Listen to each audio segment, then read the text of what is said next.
Assalamualaikum warahmatullahi wabarakatuh.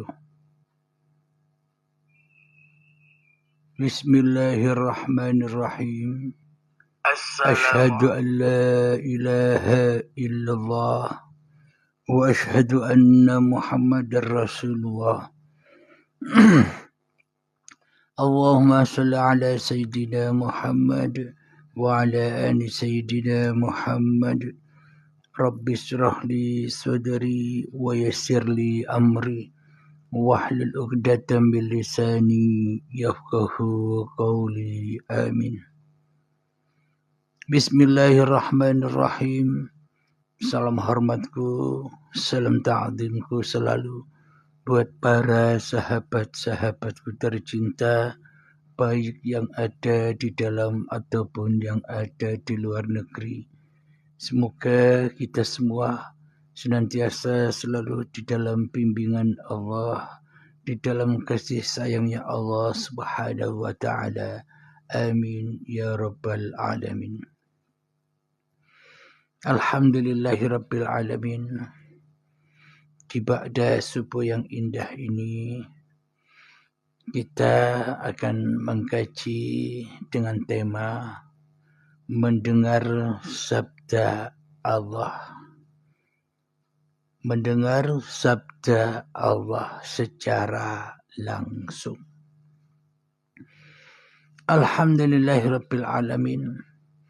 Selama ini kita hanya mendengar sabda-sabda Allah. Selama ini kita hanya mendengar wahyu-wahyu Allah, hanya yang tertulis saja, tidak langsung. Kenapa? Karena kita di dalam hati kita hanya memulia-muliakan seseorang saja untuk mendapatkan wahyu. Karena selama ini di hati kita hanya mengkultuskan para nabi dan para rasul saja yang bisa mendengarkan langsung sabda-sabda Allah, sabda-sabda Gusti, sabda-sabda Sang Hyang Widi, sabda-sabda Tuhannya seluruh manusia. Kenapa itu semua terjadi? Karena pangkalnya di dalam hati kita yang jadi Tuhan masih manusianya. Pangkalnya yang wujud di dalam hati kita masih wujud manusianya. Pangkalnya karena di dalam hati kita yang hidup masih hidup manusianya. Pangkalnya karena di dalam hati kita yang berkuasa atas hidup dan badan ini masih manusianya. Karena itulah kita semua termasuk saya selama ini hanya mengkultuskan diri manusia kita sendiri yang ada. Hanya mengkultuskan diri manusia kita sendiri yang wujud. Hanya mengkultuskan diri manusia kita sendiri yang hidup dan yang berkuasa atas diri kita. Maka kita pasti mengkultuskan seseorang yang di luar kita. Bisa para nabi-nabinya, bisa para rasul-rasul yang dicintainya, sehingga dikultuskannya lah makhluk-makhluk itu tidak sampai menerobos siapa hidup yang ada pada para rasul, siapa hidup yang ada para nabi, siapa hidup yang ada pada para nabi dan rasul itu, sehingga kita tidak bisa menembus itu. Karena seolah-olah manusia termulia hanyalah seorang rasul-rasul saja. Coba kita tengok ke dalam diri kita. Seluruh manusia, seluruh bayi yang terlahir ke dunia ini termasuk saya dan kita semua. Kullu mauludin yuladu alal fitrah. Sesungguhnya bayi yang terlahir di dunia ini dalam keadaan suci, bersih. Suci bersih dari apa? Ketika kita saat dilahirkan, suci pengakuan bahwa hidup ini milik kita. Suci bersih apa ketika kita masih bayi? Suci bersih dari pengakuan-pengakuan bahwa badan dan serta suci daripada semua aktivitasnya badan. Selama ketika masih bayi baru terlahir, kita tak mampu untuk merampas, kita tak mampu untuk mengaku-akui bahwa hidup dan badan ini hidup dan badannya manusianya. Itulah puncak-puncaknya kesucian, puncak-puncaknya mendengarkan langsung sabda Allah. Kenapa? Ada hayat. Kemudian ketika manusianya mulailah menjadi raja, yang mana raja yang agung, raja yang maha besar, raja yang maha sempurna telah tergeser dari lubuk hati setiap manusia. Sehingga seketika detik-detik akil balik tiba, manusianya menjadi Tuhan.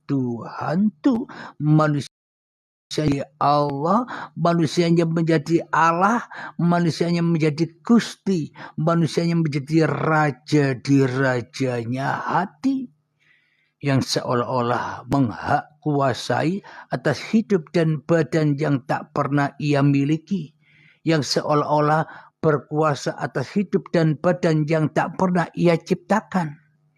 Maka teraku-akuilah hidup dan badan sejak detik-detik akil balik tiba hingga setua ini. Maka terputuslah sabda-sabda Allah itu.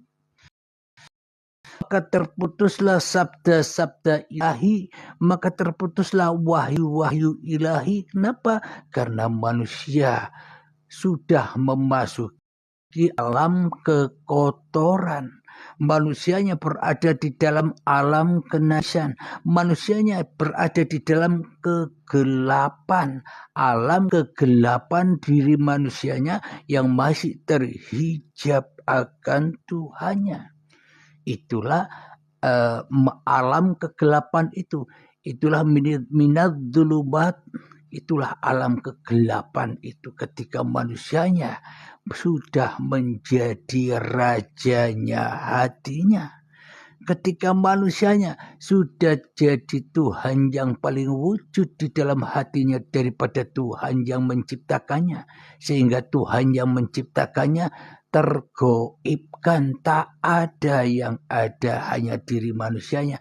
Inilah puncak-puncaknya neraka, inilah puncak-puncaknya segala dosa, inilah puncak-puncaknya kesyirikan, kesalahan yang tak pernah bisa diampuni. Kenapa kok tak pernah bisa diampuni?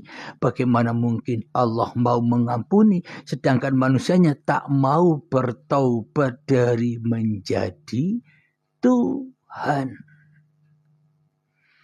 Bagaimana mungkin Allah mau mengampuni manusianya bila manusianya masih jadi Tuhan di dalam hatinya? Ya tak mungkinlah Allah mengampuni karena manusianya masih jadi Allah, masih jadi penguasa, masih jadi Tuhannya istighfarnya selama ini. Seolah-olah manusianya yang bisa membaca istighfar sehingga tambah jauh lagi daripada Tuhannya. Karena untuk bertaubat kepada Allah itu ya jangan jadi Allah, ya jangan jadi penguasa, ya jangan merasa ada, jangan merasa wujud, jangan merasa hidup, jangan merasa berkuasa atas diri kita dan kehidupan ini. Itulah pintu taubat, itulah pintu mutu qabla antal maut itu. Dengan itulah kita bisa mendengarkan sabda-sabda Allah secara langsung ketika kita sudah mutu qabla antal maut, ketika kita sudah mengenal man arafan nafsahu faqad arafa rabbahu, bahwa diri kita ini hanyalah makhluk yang diperankan oleh Sang Khalik. Bukan kita ini Khalik yang memerankan makhluk. Allahnya dijadikan makhluk. Manusianya menyangka berkuasa atas Allahnya. Dengan doa-doanya. Dengan aktivitasnya. Dengan penciptaannya. Duduk diciptakan sendiri. Berdiri diciptakan sendiri. Sholat diciptakan sendiri. Berpuasa, haji, beribadah, sholawatan, baca Al-Quran, bekerja, ke ladang, ke toko, ke pasar, dan sebagainya di dalam kehidupan kita sehari-hari, seolah-olah hanya kita pencipta dan penguasanya atas segala aktivitas yang kita perankan. Maka selama ini kita hanya mendengarkan langsung sabda-sabda iblis. Kita hanya mendengarkan langsung wahyu-wahyu iblis. Wahyu-wahyunya hawa nafsune dewe-dewe. Kita selama ini hanya mendengarkan sabda-sabda setan. Inna syaitana lakum aduwwum mubin. Sesungguhnya setan adalah musuh yang nyata bagimu. Di mana setan itu berada? Di alam kegelapan. Di alam ketika cahaya Tuhannya belum ada. Di dalam alam kegelapan manusianya ketika manusianya masih bersinar cahayanya, masih menjadi Tuhan di dalam hatinya. Itulah alam kegelapan. Alam kegelapan menuju Allah. Alam kebutaan manusianya ketika manusianya masih merasa lebih ada.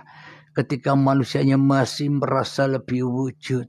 Ketika manusianya masih merasa lebih hidup daripada Tuhan yang menciptakan dirinya.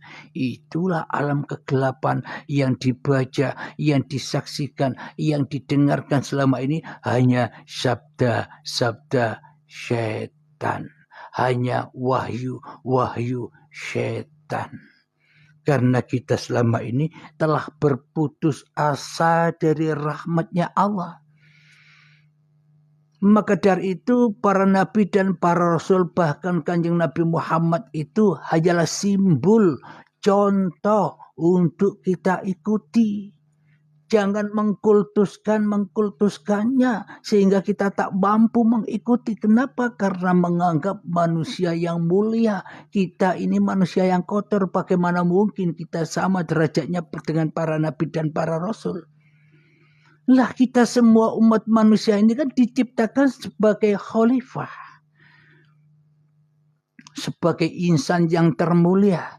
Jangan putus asa dari itu. Jangan anggap para nabi dan para rasul saja yang mulia. Kita semua ini umat yang mulia, sudah dicontohkan oleh para nabi dan rasul, sehingga diseru oleh para nabi dan rasul, sehingga diseru oleh baginda Rasulullah sallallahu alaihi wasallam untuk berla ilaha illallah. Tiadakan dirimu di hatimu, yang ada hanya Allah saja. Inilah ajaran para nabi, inilah ajaran para rasul.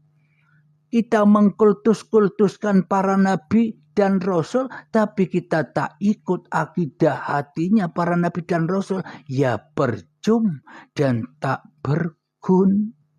Percuma saja ketika kita masih mengkultuskan hawa nafsu kita sendiri di dada kita. Sedangkan para nabi dan para rasul, Muhammad, bukan kamu yang melempar, tapi aku yang melempar. Ketika kamu melempar, kata Allah, inilah imannya para nabi dan rasul, inilah akidahnya, hatinya para nabi dan rasul. Ketika di dalam hatinya yang ada hanya Allah, pantaslah afdalul dzikri fa'alam annahu la ilaha illallah. Karena imannya para nabi dan imannya para rasul serta imannya Kanjeng Nabi Muhammad seperti demikian, kita disuruh ikut untuk menjadi hamba-hamba Allah, dan kita tidak diutus untuk menjadi hamba-hamba syaitan. yang selama ini kita perdengarkan sabda-sabdanya di dalam hati kita, yang selama ini kita rampas kun fayakunnya Allah menjadi kun fayakunnya iblis dan setan. Contoh ketika kita mau berbuat sesuatu, di dalam hati kita ada kun, ada perintah. Seumpama kita mau mandi, di dalam hati kita ada perintah, ayo mandi. Inilah kun. Dan ketika kita berjalan menuju kamar mandi, dan ketika kita sudah mandi, jebar jebur, itulah yang dimaksud fayakun. Terjadinya fayakun karena adanya kun. Itulah yang dimaksud kun fayakun. Akan tetapi kun fayakun ini selama ini masih dituhani oleh manusianya. Maka dari itu manusia termasuk saya selama ini hanyalah mendengarkan sabda-sabda iblis saja yang disuruh kita diutus, disuruh dirasuli oleh iblis dan setan, diutus untuk mengaku-akui bahwa yang mandi itu loh kamu bro Halim. Yang bisa sholat itu loh kamu Halim, kata setan. Yang bisa ibadah itu loh kamu Halim. Yang bisa bekerja itu loh kamu Halim. Tidak ada urusan dengan Allah. Allah goib. Allah tidak ada. Yang ada hanya kamu. Inilah yang dimaksud kita selama ini. Abdul Halim hanya mendengarkan sabda-sabdanya iblis dan setan saja. Abdul Halim selama ini hanyalah mendengar wahyu-wahyu keilahian setan saja di dalam dada kita selama ini. Maka kita tak akan pernah bisa menyaksikan, tidak akan pernah mendengarkan wahyu-wahyu ilahi langsung. Tidak akan pernah bisa mendengarkan sabda-sabda Allah langsung. Kenapa? Karena Allahnya goib. Allahnya tidak wujud. Yang wujud hanya setan iblisnya di dalam hatinya. Maka itulah yang selama ini yang kita perdengarkan. Alhamdulillahirabbil alamin. Itulah yang dimaksud kita selama ini hanya mendengarkan sabda-sabda setan saja yang ada di dalam dada kita daripada sabda-sabda ilahi atau sabda-sabda Allah. Itulah tanda bukti bahwa kita selama ini hanyalah mendengar wahyu-wahyu setan saja daripada wahyunya Allah. Karena kita selama ini mengira yang dapat wahyu hanya para nabi dan para rasul saja. Lah kita semua umat manusia ini siapa? Rasulnya siapa? Nabinya siapa? Utusannya siapa? Pesuruh siapa kita ada di dunia ini? Kan sama. Kita hanyalah rasul-rasulnya Allah. Kita hanyalah utusan-utusan Allah. Kita hanyalah ciptaan-ciptaan Allah. Kita hanyalah dikuasai Allah di dunia ini. Bukan dikuasai oleh setan yang berupa diri kita sendiri. Karena tak berhak diri kita berkuasa atas hidup dan badan yang bukan milik kita. Tak pantas kita berkuasa atas hidup dan badan yang bukan ciptaan kita. Tak pantas kita yang berkuasa atas hidup dan badan yang bukan buatan kita. Kapan kita membuatnya? Kok kita ujak-ujuk ngaku-ngaku ini hidupku, ini badanku, ini ibadahku, ini sholatku, ini pangkat dan jabatanku, ini kekayaanku. Kok bisa begitu? Karena kita selama ini tidak sadar telah jadi Tuhan-Tuhan di dalam alam kegelapan. Di dalam alam ketika kemanusiaannya lebih terang benderang daripada ketuhanannya. Karena manusia selama ini tidak punya Tuhan, termasuk saya sendiri. Yang ada yang wujud hanyalah Tuhan-Tuhan hawa nafsunya sendiri. Maka tak akan pernah bisa mendengarkan langsung sabda-sabda Allah. Maka tak akan pernah bisa mendengarkan langsung wahyu-wahyu Allah. Kenapa? Karena yang diilahikan, karena yang dipertuhankan di dalam dada Abdul Halim, karena yang dipertuhankan di dalam dada diri kita semua masih hawa nafsu kita semua. Maka yang diperdengarkan hanyalah sabda-sabda, maka yang diperdengarkan hanyalah wahyu-wahyu setan saja selama ini.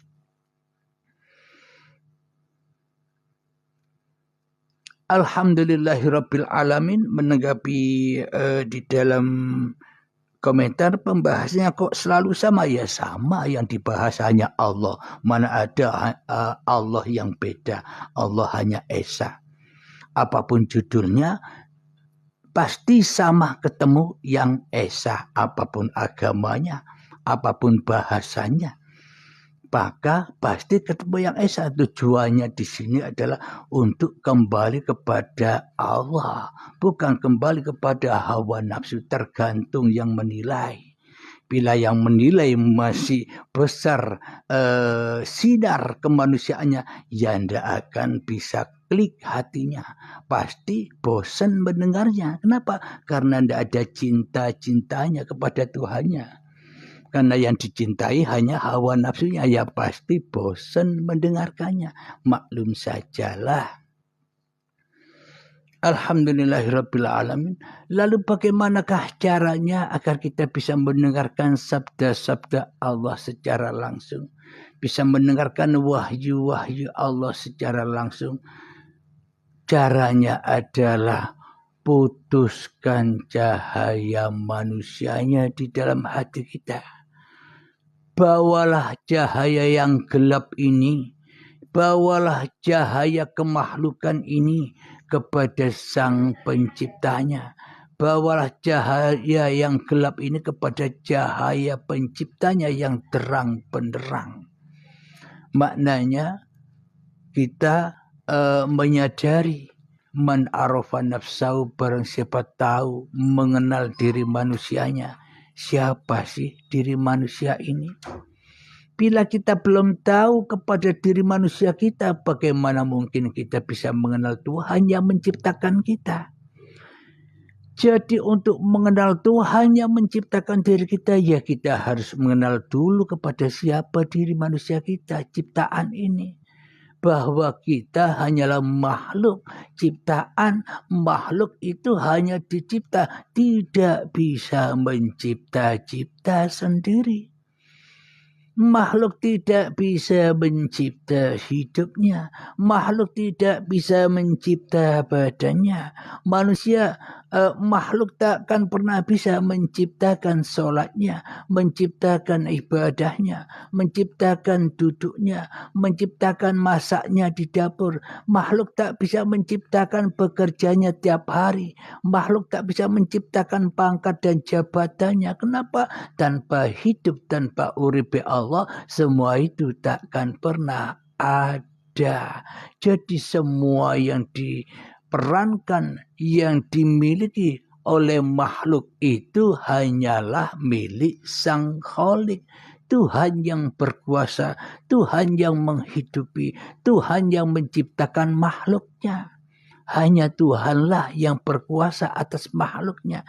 Bila di dalam hati manusianya sudah menyadari hakikat diri sejati manusianya yang hanya makhluk, bukan pencipta, maka disitulah makhluk faqad arafa rabbahu, maka ia akan mengenal Tuhannya. Maka diperdengarkanlah selalu oleh hamba-hamba Allah yang sudah kembali kepada Allah, yang diperdengarkan sejak bangun tidur, yang diperdengarkan sampai tidur lagi.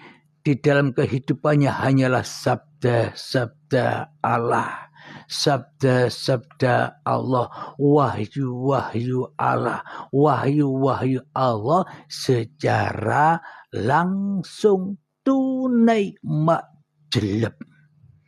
Bila manusianya sudah kembali memasrahkan dirinya kepada Tuhannya, bila manusianya sudah kembali memasrahkan amanah-amanah hidup dan badan yang selama ini diaku-akuinya, maka ketika itu, ya ayyatuhan nafsul mutmainnah, bagaimanakah cara agar kita bisa tenang, hatinya bisa bahagia, hatinya bisa makmur, sentosa, damai selalu. Caranya bagaimana? Ya serahkan amanah-amanah yang bukan milik kita. Irji'i ila rabbiki radiyatan mardiyah. Pulangkanlah amanah-amanah itu, amanah hidup, amanah badan, amanah perbuatan, amanah aktivitas yang selama ini kita kerjakan yang seolah-olah kita yang berkuasa di dalamnya, serahkan, kembalikan semuanya, karena semuanya hanyalah hak cipta uripe Allah, hak cipta Allah sendiri, bukan milik kita. Itu yang harus dipulangkan agar hati kita menjadi bahagia, agar hati kita menjadi aman, sentosa, damai, langgeng, dan selalu di dalam keridhaan Allah. Karena kita memulangkan semua apa yang kita punya, bahkan hidup dan badan pun sudah kita pulangkan dengan rela dan ridho, maka Allah pun akan menyambut keridhaan kita. Bukan Allah dulu yang ridho kepada kita. Bagaimana mungkin Allah bisa ridho kepada kita, sedangkan kita tidak rela, tidak ridho bahwa yang ada hanya Allah. Ia percuma dan tak berguna. Ridhonya Allah terputus oleh ridhonya diri kita sendiri. Selama ini kita hanya ridho kita yang ada, hanya ridho kita yang wujud, hanya ridho kita yang berkuasa atas diri kita, sedangkan Allahnya gaib. Kita tidak rela, kita tidak ridho bila Allah yang wujud. Kita tidak rela, kita tidak ridho bila Allah yang hidup. Kita tidak rela, kita tidak ridho bila Allah yang berkuasa. Mana mungkin kita dapat ridhonya Allah bila kita belum rela, belum ridho atas kekuasaan ini. Maka dari itu pulangkanlah dengan rela dan ridho. Dibaiat dengan rela dan ridho. Agar apa? Agar Allah ridho kepada kita. Bila Allah sudah ridho, maka fadkhuli fi ibadi, maka masuklah ke dalam hamba-hambaku yang mengabdi. Bila Allah ridho, pasti kita berada di dalam golongan-golongan orang-orang yang mengabdi, golongan para nabi dan para rasul, golongan orang-orang yang di dalam hatinya hanyalah la ilaha illallah. Wadkhuli jannati, dan masuklah ke dalam surga. Ya, disitulah surga itu. Ketika manusia hanyalah mendengarkan sabda-sabda ilahi, ketika manusianya hanyalah mendengarkan wahyu-wahyu ilahi di dalam dadanya, ya itulah surga. Kalau kita tidak menyaksikan Allah langsung, kita tidak menyaksikan kewujudan Allah secara langsung live, maka kita takkan pernah bisa menyaksikan sabda-sabdanya. Kita takkan pernah bisa menyaksikan wahyu-wahyunya di dalam dada setiap diri manusia kita. Maka dari itu, jadi hamba Allah, mau ibadah atau berbuat kebajikan, jadi orang soleh itu wajib masuk surganya Allah dulu, baru Islam. Masuk di dalam surganya Allah dulu, baru nyata wajhullahnya. Masuk ke dalam surganya Allah dahulu, maka nyata sabda-sabdanya. Masuk di dalam surganya Allah dahulu, maka nyatalah wahyu-wahyu ilahi yang setiap detik per detik selalu dan selalu mengatur, memelihara, menjaga, mencukupi segala ciptaan-ciptaannya termasuk diri kita. Itulah Al-Ghani. Manusianya akan kaya raya. Manusianya tidak akan ketakutan lagi hidup di dunia ini. Kenapa? Karena manusianya sudah mentas dari dunia. Kelihatannya manusianya ada di dunia, tapi hatinya sudah di surga. Akhirnya Rabbana atina fid dunya hasanah wa fil akhirati hasanah wa qina adzabannar. Alhamdulillahirabbil alamin wa sallallahu ala sayyidina Muhammad wa ala alihi washabihi wasallam walhamdulillahirabbil alamin. Akhir kalam. Assalamualaikum warahmatullahi wabarakatuh.